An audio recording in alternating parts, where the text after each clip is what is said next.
Գերմանիայի դեսպանից հետո Վրաստանի արտաքին գործերի նախարարությունը կանչվել Մեծ Բրիտանիայի դեսպան Գարեթ Ուորդը։ Դեսպանն արտաքին գործերի նախարարություն մտնելուց առաջ լրագրողների համար մեկնաբանություն չի արել։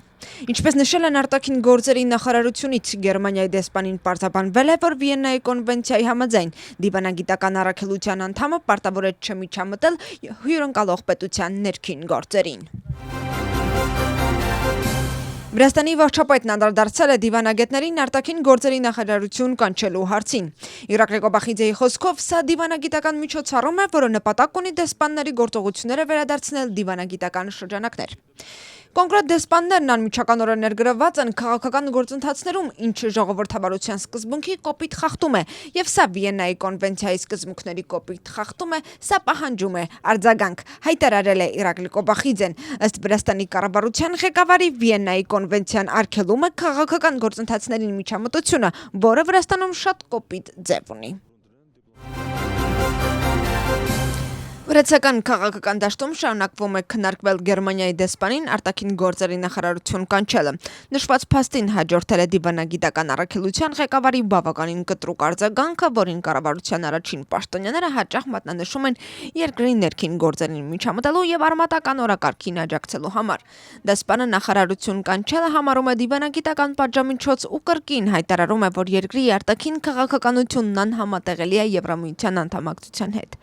Իսկ արտաքին գործերի նախարարության հայտարարության մեջ նշվում է, որ վրացական կողմը մտահոգված է երկրում արմատական օրակարգը խրախուսելու փորձերով։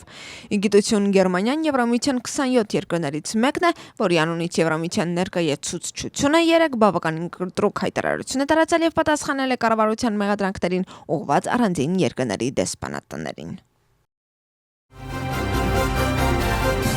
Շարունակվում է Վրաստանի նախագահի այցն Ամերիկայի Միացյալ Նահանգներ։ Միխայիլ Ղավելաշվիլին այսօր կդիմի ՄԱԿ-ի գլխավոր ասամբլեայի 80-րդ նստաշրջանի մասնակիցներին։ Վրաստանի նախագահը համաշխարհային առաջնորդներին կներկայացնի երկրի առաջնահերթությունները եւ կխոսի Վրաստանի առջեւ ծառացած մարտահրավերների մասին։ Միխայիլ Ղավելաշվիլին նաեւ կանդրադառնա երկրի նվաճումներին։ Նախագահն այսօր կհանդիպի նաեւ ՄԱԿ-ի գլխավոր քարտուղար Անտոնիո Գուտիերեշին։ ՄԱԿ-ի գլխավոր ասամբլեային մասնակցում է նաև Վրաստանի արտաքին գործերի նախարարը։ Այս անգամ Մակաբոջորիշվիլին ելույթ է ունեցել կայուն զարգացման գագաթնաժողովում։ Նա նշել է, որ չնայած տարածաշրջանում առկա մարտահրավերներին, Վրաստանի տնտեսությունը կայուն աճում է եւ իրականացվում են ռազմավարական նախագծեր, այդ թվում Սև ծովի ստորջրյա մալուխն ու Անակլիայի նավահանգիստը։ Բոջորիշվիլին եւս մեկ անգամ հաստատել է Վրաստանի հանձնառությունը խաղաղ քաղաքականությանը, ինքնիշխանությանը եւ տարածքային ամբողջականությանը։ Վրաստանի առողջապահության նախարարը ելույթ է ունեցել Նյու Յորքում ՄԱԿ-ի գլխավոր ասամբլեայի 80-րդ նստաշրջանի շրջանակներում անցկացված առաջնային առողջապահության հարցերին վերաբերող հանդիպմանը։ Միխայիլ Սաջվելաձեն կենտրոնացել է Վրաստանում ընթացող բարեփոխումների վրա, որոնց նպատակն է ամրապնդել առողջապահական համակարգը եւ բարձրացնել առաջնային առողջապահության հասանելիությունը։ Իր ելույթի ընթացքում նախարարը խոսել է ընտանեկան բժիշկների ու բուժքույրերի բարօրությանն ուղղված բարեփոխումների, թվային նորարարությունների եւ այլ հարցերի մասին։ Ուկրաինայի նախագահի ՄԱԿ-ի ամբիոնից Վրաստանի վերաբերյալ արված հայտարարությանը հաջորդել են իշխող թիմի կտրուկ գնահատականները։ Վրացական երազանքը Զելենսկու կողմից արված ուղերձներն անվանում է ամոթալի։ Ըստ խորհրդանական մեծամասնության անդամների, Վրաստանը բոլոր ցուցանիշներով առաջ է Ուկրաինայից, մասնավորապես մարդու իրավունքների եւ կոռուպցիայի դեմ պայքարի ոլորտներում։ Իսկ ընդդիմության մի մասը Զելենսկիին անվանում է ազատ աշխարհի ակնառու դեմքերից մեկը, նշելով, որ սա ոչ միայն նրա կարծիքն է, այլև արևմտյան աշխարհի։ Հիշեցնենք, որ Ուկրաինայի նախագահը 3 ՄԱԿ-ի ամբիոնից հայտարարել է, որ Վրաստանն արդեն կորել է Եվրոպայում եւ կախված է Ռուսաստանից։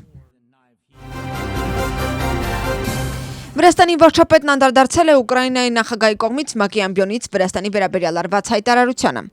Ես չեմ ուզում բանավեճի վեր մտնել Վոլոդիմիր Զելենսկու հետ, նա պատրաստող երկրի նախագահ է, հետևաբար անկախ այն բանից, թե ինչ հայտարարություն է նա անում, ես անհրաժեշտ չեմ համարում անդրադառնալ դրան։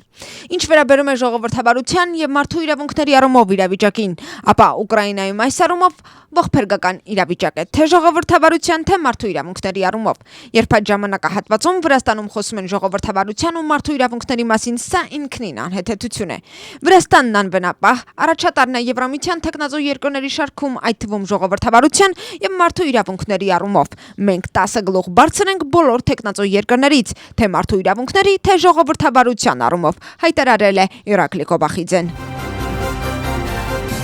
Ինչ պետք է արվի Թբիլիսիում քաղաքային եւ տրանսպորտային քաղաքականության առումով առաջիկա 4 տարիների ընթացքում։ Կախակալաձեն հանդես է եկել շնորհանդեսով ու մանրամասն խոսել այն առաջնահերթությունների մասին, որոնք նա նախատեսում է իրականացնել տեղական ինքնակառավարման մարմինների ընտրություններում հաղթանակի դեպքում։ Շնորհանդեսի ընթացքում ընդգծվել է վթարային շենքերի փոխարինման ծրագիրը, այդ թվում պատմական շրջաններում, մետրոկայանների վերականգնում եւ նոր տրամվայի գծի կառուցում։ Սրանք այն նորամուծություններն են, որոնք նշվել են շնորհանդեսի ժամանակ։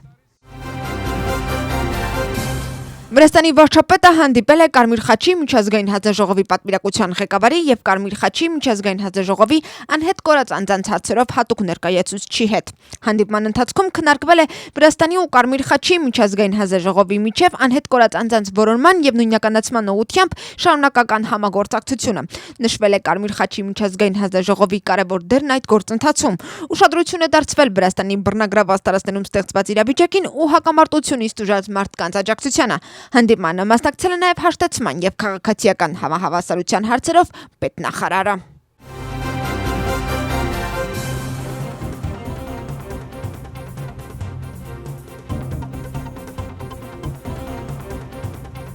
«2025 թվականի հոկտեմբերի 4-ին կանցկացվի քաղաքապետարանի մարմինների ընտրություններ։ Այսօրը Վրաստանի քաղաքացիները կընտրեն 5 ինքնակառավարվող քաղաքների եւ 59 ինքնակառավարվող համայնքների քաղաքապետեր, Թբիլիսիի եւ 63 քաղաքային խորհրդի անդամներ։ Ընտրողների գրեթե 90%-ը կրկին կքվեարկի օգտագործելով ընտրական տեխնոլոգիաները։ Ընտրատեղամասում ընտրողը կստանա 1 քվեաթերթիկ, որը բաժանված կլինի 3 սյուների։ Ընտրողը պետք է գունավորի իր ընտրությունը համապատասխան սյունակում միայն 1 ընտրական սուբյեկտի առջև գտնվող շրջանակցի ներքին տարածությունը։ Արի ընտրությունների։ Կատարիր ընտրություն։ Քո ձայնը կարևոր է։ ԿՀ ընտրությունները ընդհանուր գործ է։